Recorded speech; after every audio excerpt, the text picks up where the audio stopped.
In the world of the elite, silence is usually seen as weakness, but at the Blackwood Gala, silence was a sentence.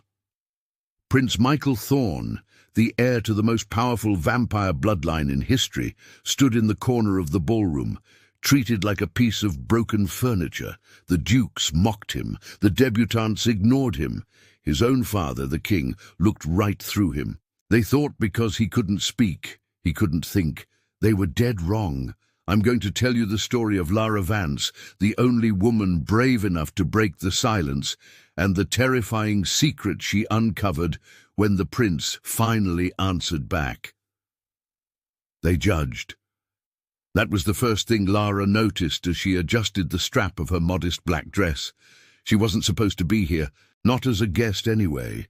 She was a hired linguistic consultant brought in to translate for a visiting delegation of Lycan diplomats who refused to speak the common tongue. But the Lycans were late, leaving Lara stranded on the edge of the most dangerous social event of the year, the Blood Moon Gala.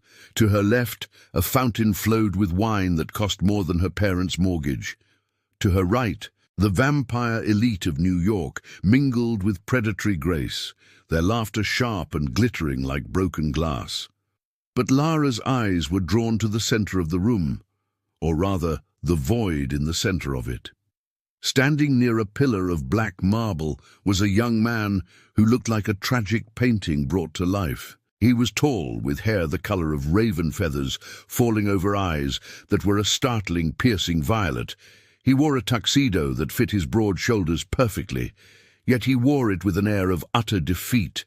This was Prince Michael Thorne, the first son, the mute heir. Lara watched as a waiter walked past him with a tray of champagne. Michael reached out a hand slightly, perhaps to take a glass. The waiter didn't even break stride, swerving around the prince, as if he were a potted plant. Michael's hand fell back to his side, his face an unreadable mask of stone. Pathetic, isn't it? Lara stiffened. Two women in silk gowns were whispering loudly nearby. One was Lady Jennifer, a socialite known for her venomous gossip column. He shouldn't even be let out of the East Wing. Jennifer sneered, sipping her drink. King Robert is too sentimental. If that were my son, I'd have him institutionalized. A king who cannot command, a vampire who cannot speak the incantations. He is a genetic dead end. I heard he isn't just mute. The other woman giggled behind her fan. I heard he's simple, that the silence is because there's nothing going on upstairs. Lara felt a flush of heat rise up her neck. She hated bullies. Growing up with a deaf younger brother, she had spent half her childhood fighting kids in the playground who thought different meant broken. She watched Michael again. He wasn't simple. She could see it in the way he scanned the room. His violet eyes were tracking everything, the exits, the body language of the guards, the subtle shift in power as his younger half-brother Duke James entered the room. James was everything Michael was not, loud, charismatic and cruel. He strode through the crowd, high-fiving generals and kissing hands.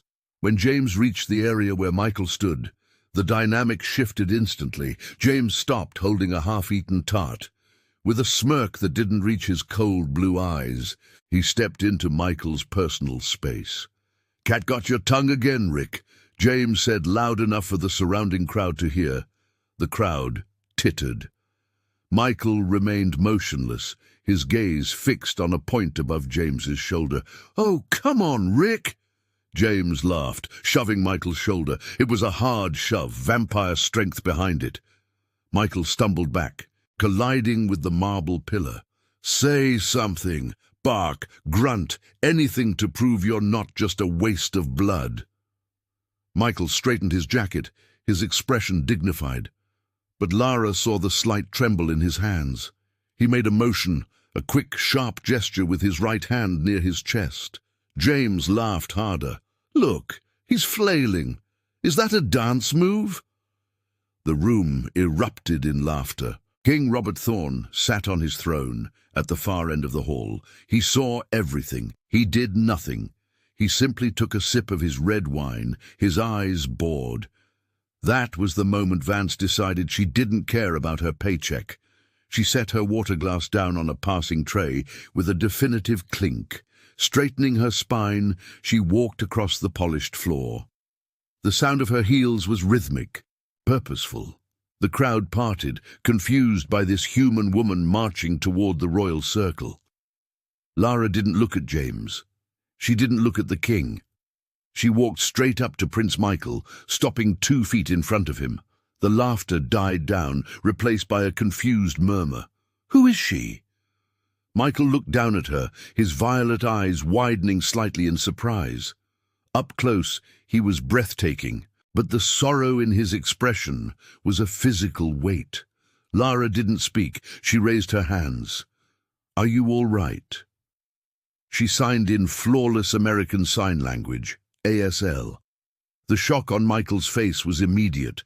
It cracked his mask. His lips parted. For a heartbeat, he just stared at her hands as if he had never seen communication directed at him, only about him. Lara waited, holding his gaze. She repeated the sign slower this time, adding a gentle smile. "He is an idiot. You do not have to listen to him." A ripple of gasps went through the room. Most vampires didn't know sign language, but they understood the body language of defiance.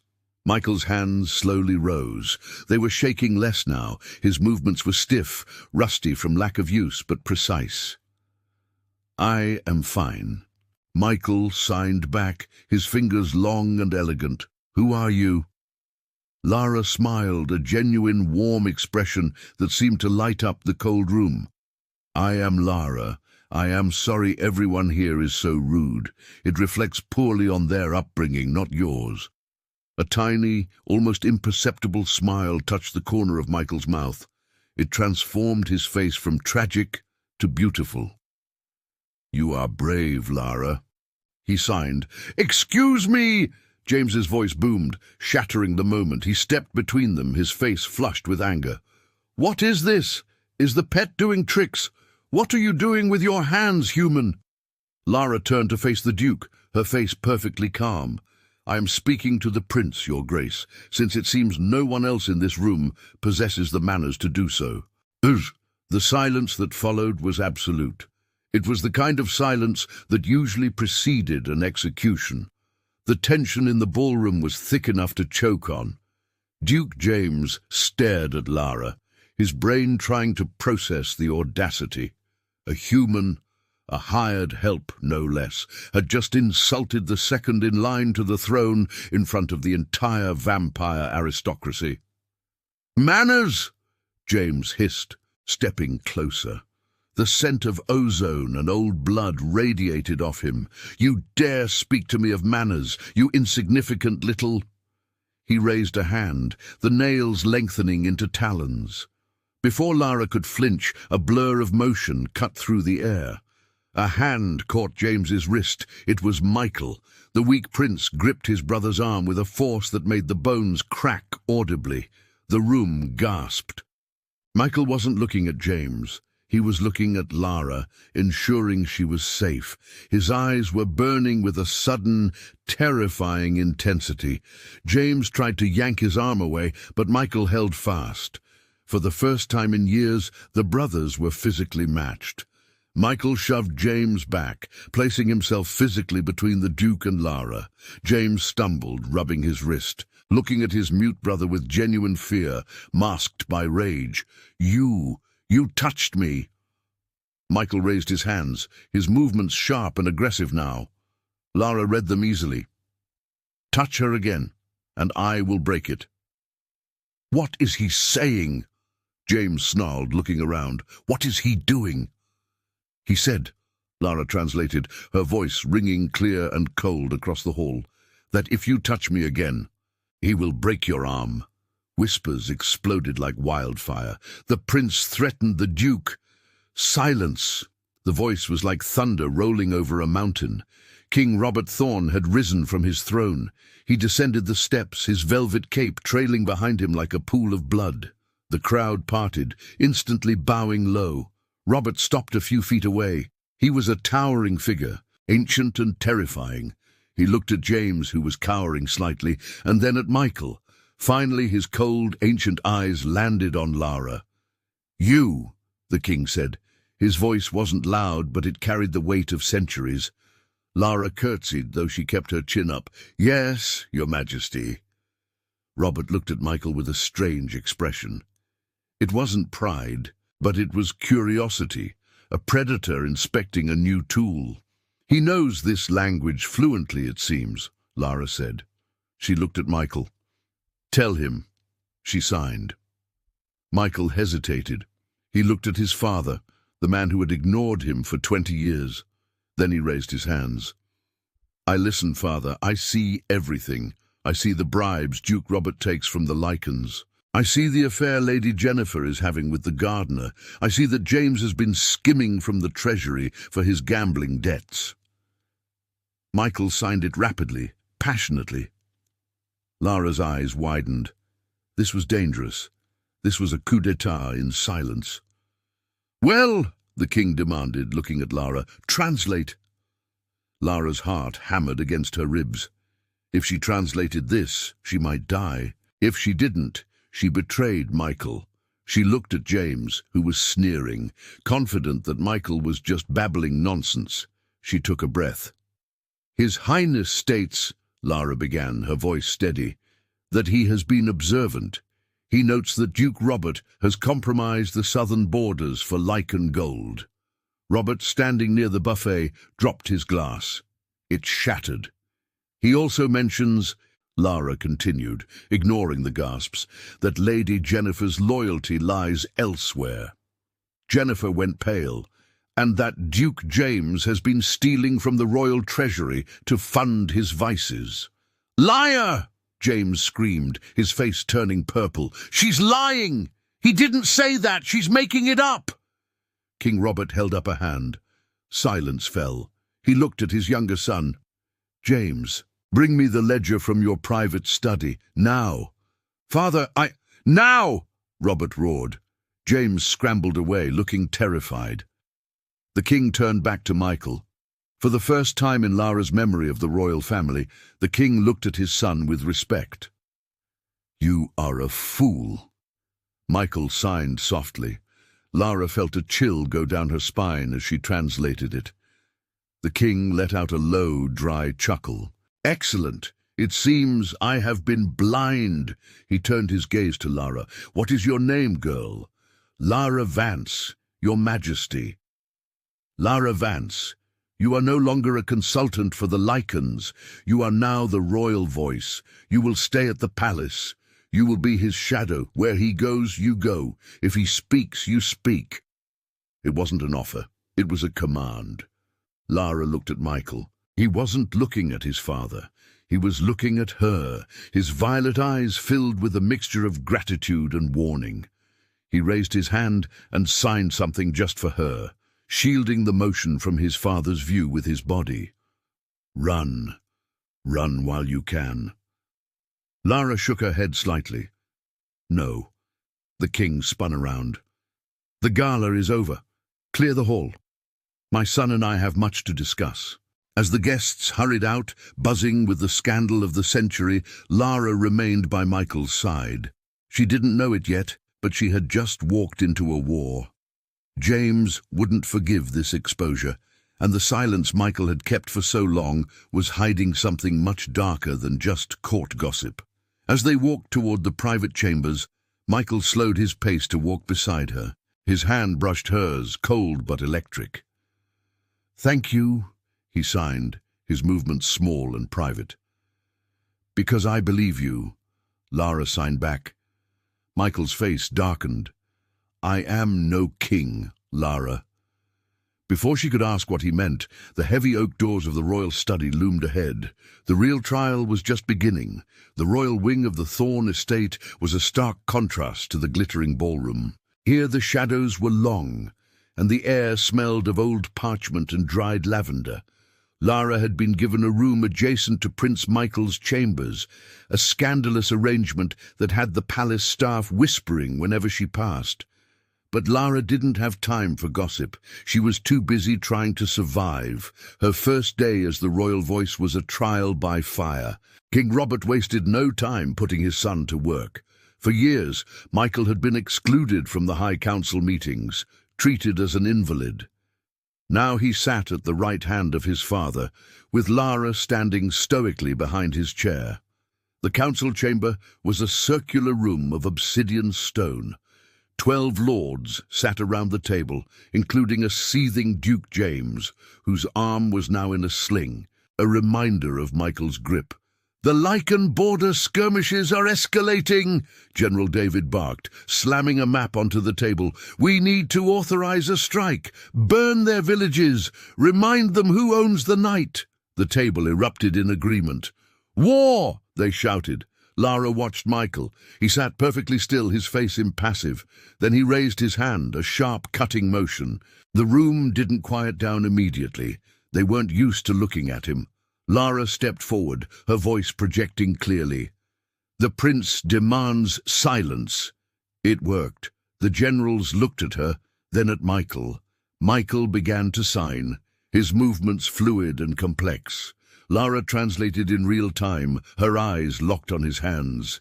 "The prince states," Lara said. "The reports state the Lycans attacked a caravan, but the caravan was carrying silver weaponry. That is a violation of the Treaty of 1902. We provoked them first." General David flushed red. "That was a necessary transport for defense." Michael signed again, faster, his eyes narrowed. "The prince asks," Lara continued, feeling the tension ratchet up, "who authorized the transport. It does not bear the royal seal." Michael pointed a long finger directly at Duke James. James stood up, his chair scraping loudly. "This is ridiculous. Are we letting the mute boy play detective now? He doesn't know anything about war." Michael stood up too. He didn't sign. He simply walked over to the map. He picked up a marker and drew a line, a new border. Then he looked at Lara. "Propose a trade route," he signed. "Give them the silver mines in the north. They are depleted anyway. In exchange, we demand a 10-year truce and the head of the rogue Lycan leader." Lara relayed the plan. The room went silent. It was brilliant. It avoided a costly war and got rid of a useless asset. King Robert leaned back, a slow smile spreading across his face. "Do it," he commanded. As the meeting adjourned, Lara felt a wave of exhaustion. Being the bridge between a genius mind and a room full of warmongers was draining.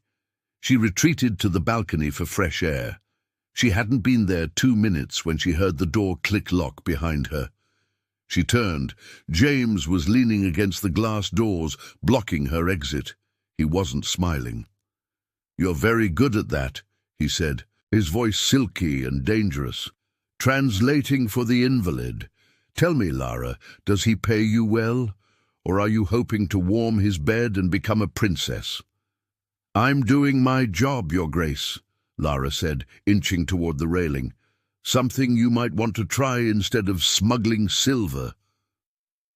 James's face twisted. He lunged, grabbing her by the throat. He lifted her off her feet, dangling her over the balcony edge. Below, a 100-foot drop into the jagged rocks of the coastline awaited. "You talk too much," James hissed, his fangs extending. "Accidents happen, Lara." Lara clawed at his hand, her vision spotting. She couldn't breathe. She was going to die here, just another disposable human in a monster's world. Suddenly, the glass door didn't just open. It exploded. Shards of glass rained down like diamonds. James screamed as he was ripped away from Lara by an unseen force. He was thrown across the balcony, slamming into the stone wall with a bone-shattering crunch. Lara fell to the floor, gasping for air. Michael stood in the doorway. He wasn't signing, he wasn't moving. He was vibrating with rage. The shadows around him seemed to be alive, twisting and coiling like snakes. He walked over to James, who was coughing up blood. Michael grabbed his brother by the lapels and hauled him up. James looked into Michael's eyes and whimpered, "Rick, please, I was just—" Michael raised a hand. He didn't sign a word, he just made a fist. James gasped, clutching his chest as if his heart were being squeezed by an invisible hand. "Michael, stop!" Lara rasped her voice. "Don't kill him, not like this." Michael froze. He looked at Lara, his eyes wild, the violet irises almost glowing red. Slowly, the rage receded. He released James, who collapsed, gasping. Michael went to Lara, kneeling beside her. His hands hovered over her bruised neck, trembling. "Are you hurt?" He signed, his movements jagged. "I'm alive," she whispered. Michael helped her up. He turned to James, who was crawling toward the door. Michael signed one final message, sharp and final. Lara looked at the terrified Duke and translated, her voice cold as ice. "He says next time he won't use his hands, he will use his voice." That night, the atmosphere in the palace shifted. The servants walked on eggshells. The rumor had spread. Michael had almost killed James with magic. Not strength, but something else. Lara sat in Michael's private library, nursing a cup of tea. Her neck was bruised, a purple ring forming where James had held her. Michael was pacing. He had removed his coat, pacing back and forth in a white dress shirt. Finally he stopped and sat opposite her. "I am sorry," he signed. "I should have protected you better." "You saved my life," Lara said softly. "But Michael, what happened on that balcony?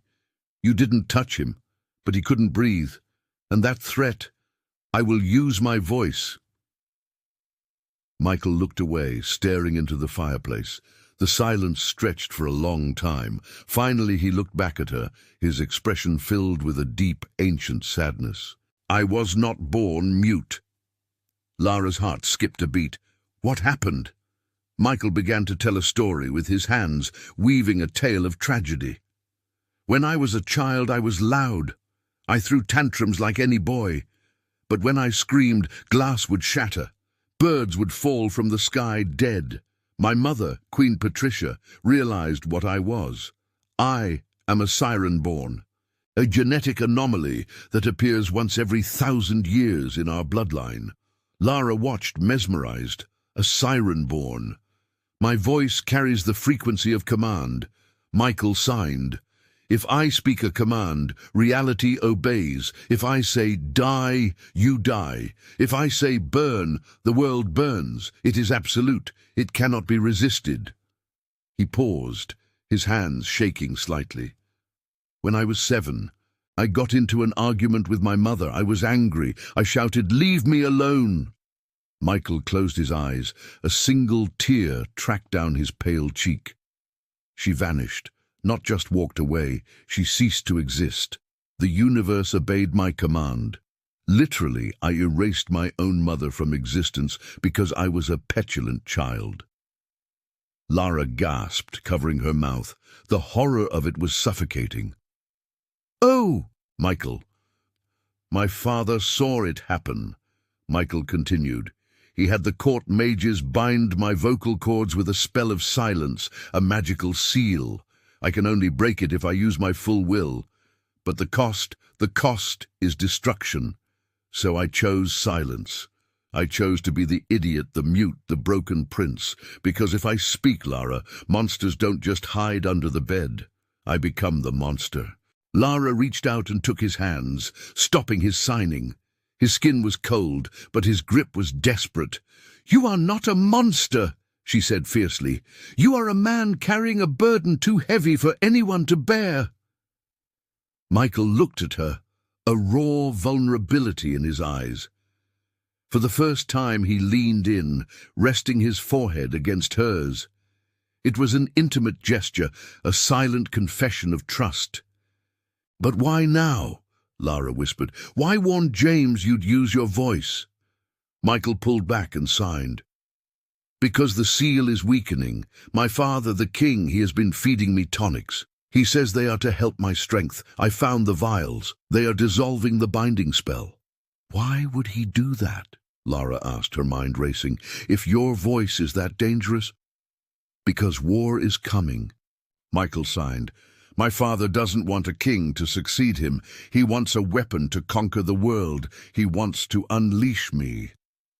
Before Lara could process this, the heavy doors of the library swung open. It wasn't James. It was the royal guards. Prince Michael! Miss Vance! The captain of the guard said, his hand on his sword. King Robert requests your presence in the throne room. Immediately. At this hour? Lara asked. It's nearly dawn. The king does not wait for the sun, the captain replied grimly. Michael stood up, his demeanor shifting instantly from vulnerable to regal. He offered Lara his arm. Stay behind me. He signed quickly. They walked through the corridors flanked by guards. The palace felt different. It felt like a prison. When they entered the throne room, it was empty except for the king and two hooded figures standing in the shadows. King Robert sat on his throne, holding a goblet of thick, dark liquid. Michael. Robert smiled. It was a cruel, predatory smile. And his lovely interpreter. Please come closer. They approached the dais. I heard about the incident on the balcony, Robert said smoothly. James has been disciplined for his outburst. He will not bother you again. Thank you, Your Majesty, Lara said, curtsying. However, Robert stood up, walking down the steps. It brings to light a pressing issue. Michael, your control is slipping. You used telekinesis today, a side effect of the seal breaking. It is time to finish the process. Michael remained stone-faced. Robert gestured to the hooded figures. They stepped forward, revealing themselves as warlocks. They held a golden chalice that glowed with a sickly green light. Drink this, Michael, Robert commanded. It will dissolve the final remnants of the Silent Seal. You will have your voice back, and we will march on the Lycan stronghold at sunset. Michael didn't move. He stared at the chalice with revulsion. No, he signed. Lara hesitated, then spoke. He says no. Robert's eyes narrowed. I am not asking. I am commanding. I will not be your weapon. Michael signed, his movements sharp. I will not commit genocide for your glory. He refuses, Lara translated, her voice shaking. Robert laughed. It was a dry, rasping sound. I thought you might say that, sentimental boy, just like your mother. The king snapped his fingers. Before Lara could react, the two warlocks moved. One grabbed Michael, binding him with magical chains of light. The other grabbed Lara. A cold knife was pressed against Lara's throat. You have a choice, my son, Robert said, his voice dropping to a whisper. Michael struggled against the chains, his eyes locking onto Lara. The panic in them was absolute. Don't do it, Michael, Lara screamed. Don't!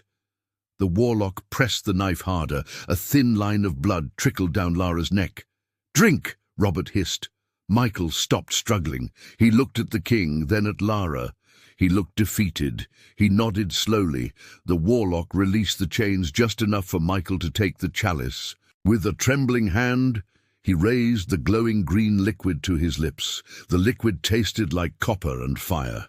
Michael swallowed it in one gulp, his eyes never leaving Lara. He dropped the chalice. It clattered loudly on the stone floor. For a moment, nothing happened. Then Michael fell to his knees. He clutched his throat, gasping silently. Veins of black energy crawled up his neck, pulsing under his pale skin. He arched his back, his mouth opening in a silent scream of agony. Michael! Lara cried out, struggling against her captor. The king watched with glee. A shockwave blasted through the room. The windows shattered. The chandeliers swung violently. The magical chains holding Michael disintegrated into dust.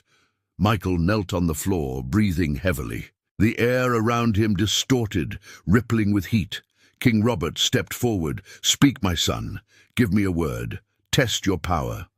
Michael slowly stood up. He looked different. His violet eyes were now glowing with an inner light that was almost blinding.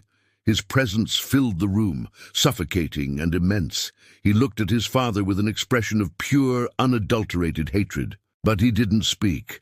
"Speak!" Robert commanded. "Command the guards to die. Show me." Michael turned his head toward Lara. The warlock holding her trembled, sensing the shift in power. Michael raised his hand. He signed. "Let her go." Robert sneered. "Still using your hands? The potion failed, or are you too cowardly to use the gift?" He turned to the warlock, holding Lara. "Kill her. If he won't speak to save her, he won't speak for anything." The warlock raised the knife. "No!" Lara screamed. And then Michael opened his mouth. He didn't shout. He didn't scream. He spoke a single word, barely above a whisper. The sound was not human. It sounded like a glacier cracking, like the deep resonance of a church bell underwater. "Kneel!" The effect was instantaneous and terrifying. Gravity seemed to increase tenfold. The warlock holding Lara collapsed instantly, his bones snapping as he was forced to the ground. The other warlock fell flat. The guards at the door dropped to their knees, their armor clanging. Even Lara fell to her knees, though she felt no pain, only an overwhelming pressure to submit. And King Robert, the ancient vampire king, the tyrant of the East. His knees buckled. He fought it. He grabbed the throne, his claws digging into the gold, trying to remain standing. Michael took a step forward. The floor cracked under his boot. "Kneel!" This time, the voice was louder. Robert screamed in rage as his legs gave out. He slammed onto his knees before his son, his head forced down by the invisible weight of the command. Silence returned to the room, heavier than ever before. Michael stood over his father. He looked at Lara, ensuring she was safe. Then he looked down at the king. "You wanted a weapon, father," Michael said. His voice was raspy, unused but melodic, and terrifyingly powerful. "You have one." "You cannot defeat me," Robert gasped, struggling to lift his head. "You are nothing," Michael said. Michael took a deep breath to speak the final command, the one that would end his father. But before he could, a shadow detached itself from the corner of the room. It moved faster than the eye could see. A silver dagger plunged into Michael's back. Michael gasped, the glow in his eyes flickering.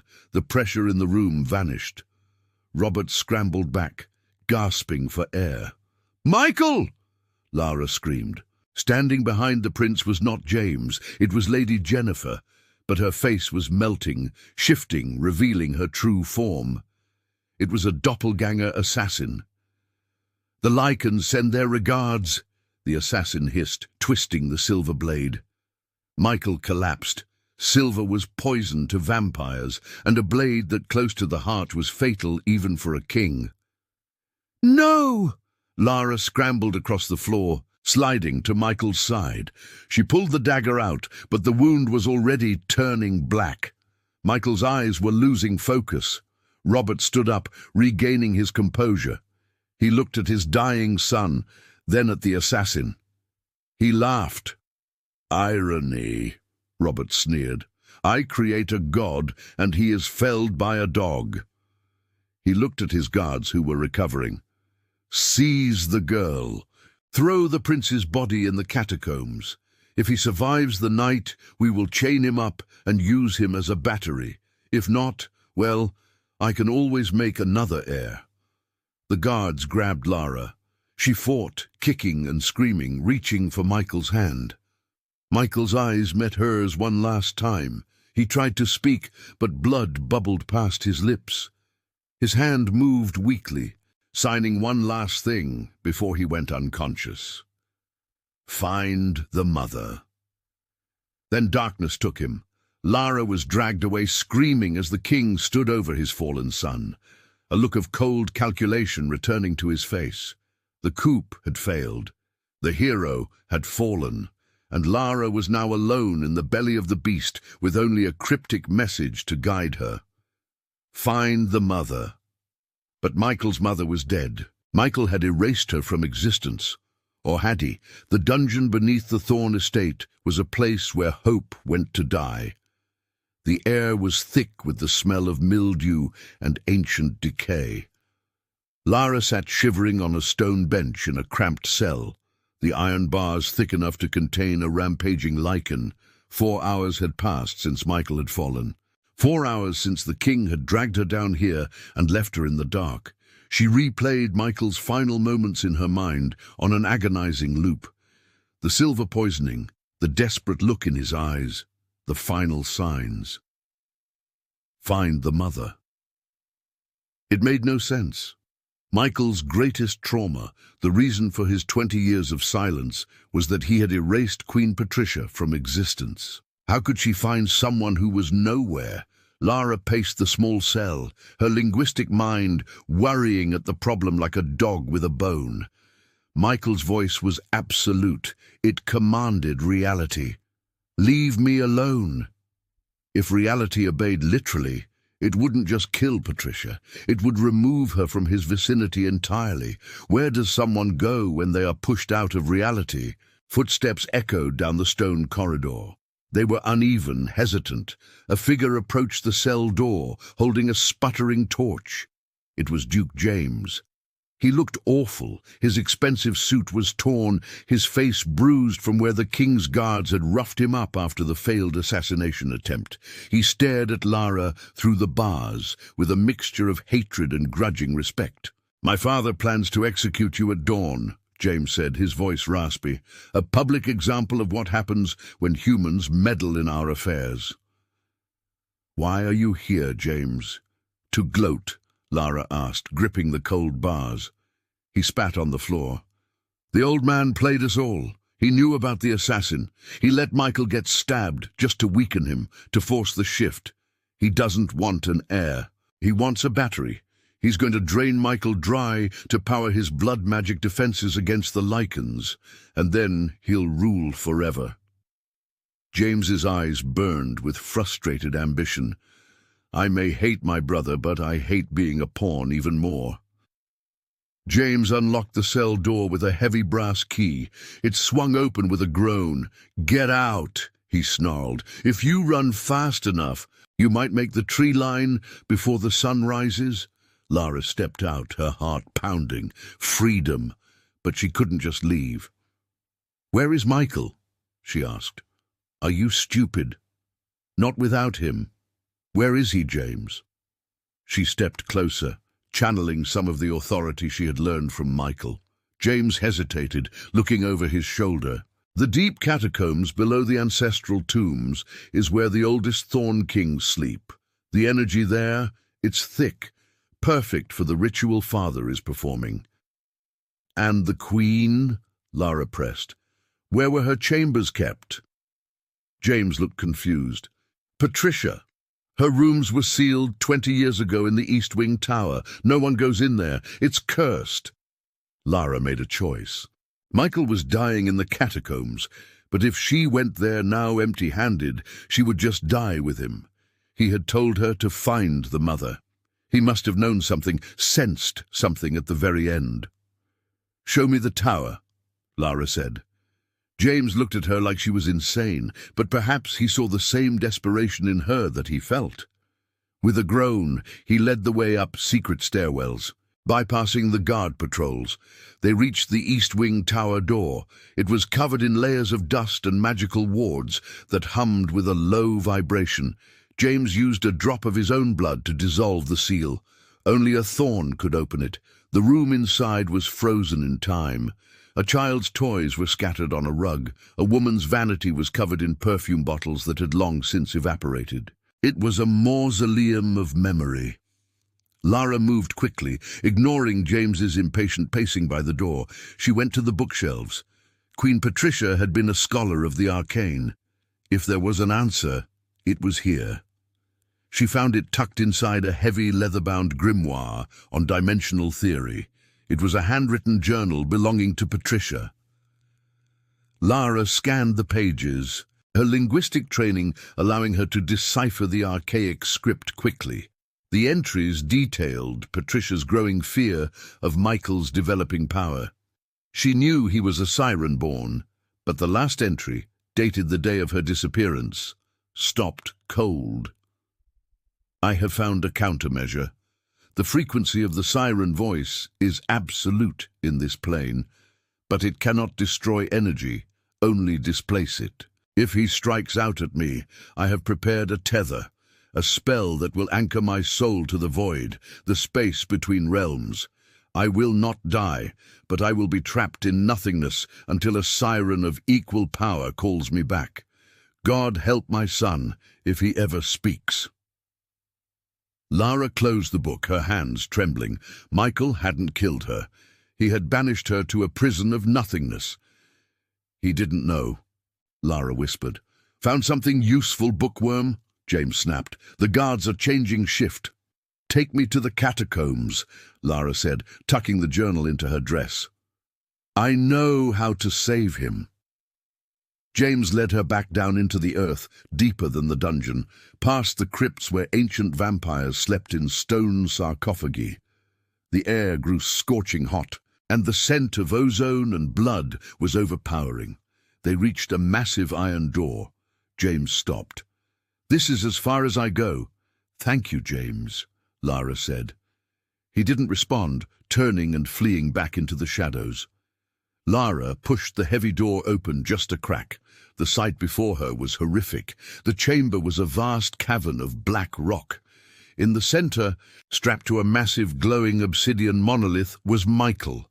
He was stripped to the waist, his skin grey, the veins pulsing with toxic black blood where the silver poison was fighting his system. 3 warlocks surrounded him, chanting. Visible streams of violet energy were being ripped from Michael's chest, flowing into the monolith, which pulsed faster and faster. King Robert stood before his son, his arms raised in triumph, bathing in the raw power being siphoned from the prince.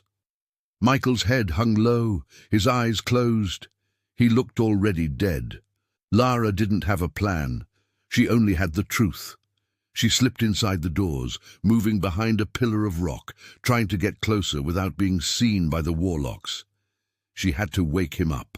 She had to make him understand. She picked up a loose stone and threw it with all her might. It clattered loudly against a pile of ancient armor in the corner.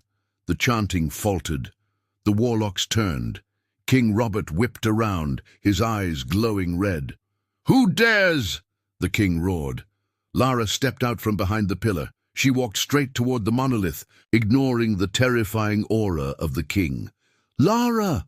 Robert laughed, a cruel, delighted sound. The little mouse escaped her cage. "Did you come to watch your master break?" Lara ignored him. She looked at Michael. His eyelids fluttered. He saw her, and a pained, desperate groan escaped his lips. "Michael, listen to me," Lara shouted over the humming of the monolith. "She's not dead." The king's laughter stopped abruptly. Michael's eyes opened wider. The violet glow intensified slightly. "You didn't kill her!" Lara cried, holding up the journal. "You sent her away to the void. She's trapped, Michael, waiting for you. Liar!" Michael signed weakly, his hands barely moving against the straps. "I saw her vanish." "Because you commanded her to leave," Lara pleaded, tears streaming down her face. "The journal proves it. She anchored herself. Only a siren call can bring her back. You have to call her home, Michael. Undo it." "Enough of this drivel," Robert roared. He backhanded Lara. The blow sent her flying across the stone floor. She tasted blood. Michael saw her fall. A low, inhuman growl started deep in his chest. "She lies to give you false hope, boy." And Robert snarled at his son. "Your mother is dust, and soon you will be too." The king grabbed Lara by the hair, dragging her to her knees before the monolith. "Let's see if watching her die squeezes a little more power out of you before the end," Robert hissed, extending his razor-sharp claws toward Lara's throat. Michael stared at Lara. He saw the blood on her lip, the belief in her eyes. He thought of the 20 years of silence, the crushing weight of a guilt that might not be real. He closed his eyes, searching deep within himself, past the pain of the silver, past the drain of the ritual. He found the well of power that he had feared since childhood. The warlock screamed as the energy flow suddenly reversed. The obsidian monolith cracked. Michael opened his eyes. They were twin suns of violet fire. He looked past his father, past the cavern walls, looking into the very fabric of reality. He opened his mouth. The sound that came out shook the foundations of the estate above them. "Mother!" It wasn't a request. It was a summons that tore open the veil between worlds. The air in the cavern split with a deafening tear. A vortex of absolute blackness opened in the center of the room, freezing the air instantly. King Robert dropped Lara, stumbling back in terror as a figure stepped out of the void. She was tall, radiating a power that made the king's aura feel like a candle flame next to a bonfire. Her hair was white as snow, floating around her as if she were underwater. Her eyes were devoid of pupils, swirling with the dark energy of the space between spaces. Queen Patricia had returned, and she looked very, very angry. The silence that followed Patricia's arrival was heavier than anything Lara had ever experienced. The warlocks were frozen in terror. Even the king, the immortal tyrant, looked small. Patricia surveyed the room, her gaze taking in the torture monolith, her dying son, and the husband who had orchestrated it all. "Robert," Patricia said. Her voice didn't echo. It seemed to originate directly inside their heads, cold and endless as the void she had inhabited for 2 decades. "You have aged poorly." "Patricia," Robert stammered, his arrogance evaporating. "My queen, it was a mistake. The boy, he was uncontrollable." Patricia raised a single pale hand. She didn't speak a command. She simply unleashed a wave of pure, concentrated magical energy. The 3 warlocks didn't even have time to scream. They were incinerated instantly, turned to ash where they stood. The obsidian monolith shattered into dust, freeing Michael. Michael collapsed forward, caught by the chains, too weak to stand. Patricia floated toward him. She placed a cool hand on his chest, right over his heart. The black veins of silver poisoning began to recede instantly, drawn out into her hand and dissipated into smoke. The color rushed back into Michael's face. His breathing deepened. She tilted his chin up, looking into the eyes that mirrored her own power. "My beautiful, silent boy," she whispered. "You carried so much for so long." Michael looked at her, tears mingling with the sweat on his face. "Mother," he signed. Patricia smiled, a sad, ethereal thing. "Don't apologize for your nature, Michael." She turned her gaze to Jennifer, who was picking herself up from the floor. "And you," the human voice that awoke the king. His father stepped back, gesturing to Robert, who was trying to edge toward the exit. "He is yours, my son," his father said. Michael stood up. He ripped the remaining leather straps from his arms as if they were paper. He was fully healed, and the power radiating off him was terrifying. He walked slowly toward his father. Robert backed against the rough stone wall. "Now, Michael, let's be reasonable. We can rule together. With your mother back, we are invincible, the 3 of us." Michael stopped 3 feet from his father. He didn't look angry anymore. He looked absolute. "I spent 20 years listening to you, Father," Michael said, his voice resonating with the power of 100 church bells. "Listening to your lies, your cruelty, your vanity. You built a kingdom on fear and called it strength. I did what was necessary to survive," Robert yelled, baring his fangs in a last, desperate display of dominance. Michael shook his head. "Survival is not enough." Michael took a deep breath. The air pressure in the room dropped. Jennifer covered her ears instinctively, knowing what was coming. Linda watched with grim satisfaction. Michael looked his father in the eye and spoke one single final command. "Silence." The effect was immediate. Robert clutched at his throat. He opened his mouth to scream, to curse, to beg, but no sound came out, not a breath, not a wheeze. His vocal cords were fused, bound by a magic far older and stronger than any warlock spell. The king, the man whose word had been law for 500 years, was mute.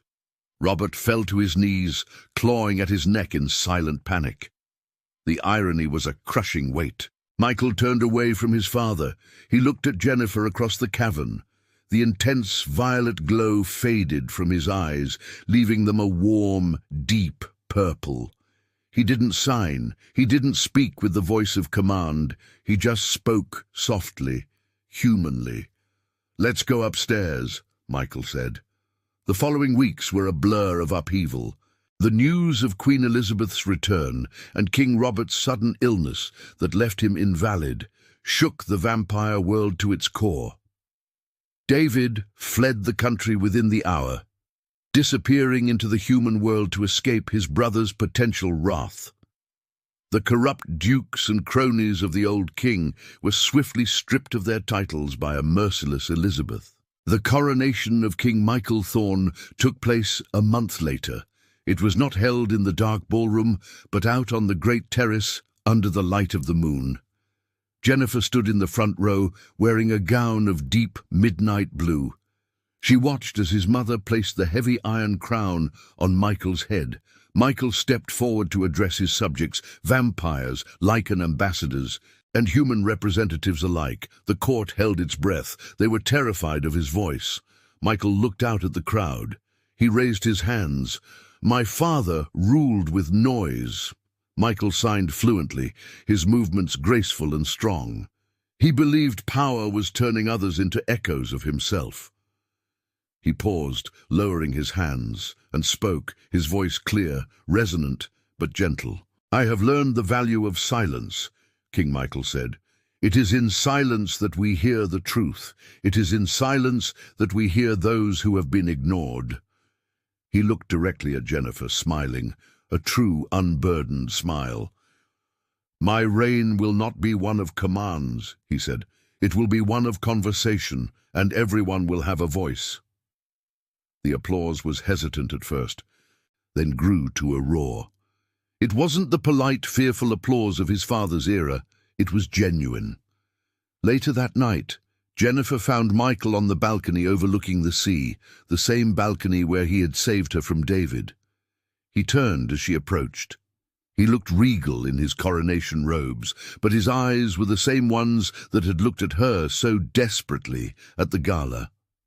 "Chancellor Vance," he teased gently, "never thought I'd see a human holding the second highest office in the realm." Jennifer countered, leaning against the railing beside him. Michael gazed out at the horizon where the faintest hint of dawn was threatening the night sky. "I was never truly mute," Michael said softly. He reached out and took her hand.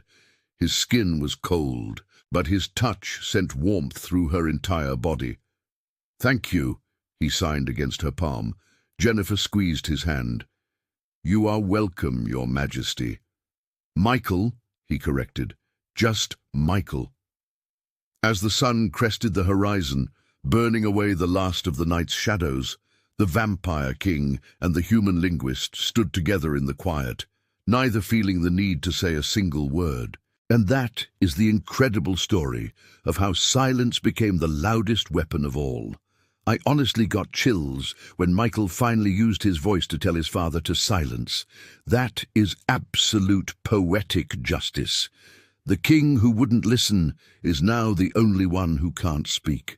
Michael and Jennifer finally got the happy ending they deserved, ruling a kingdom where everyone is heard. If this story gave you goosebumps, hit that like button right now.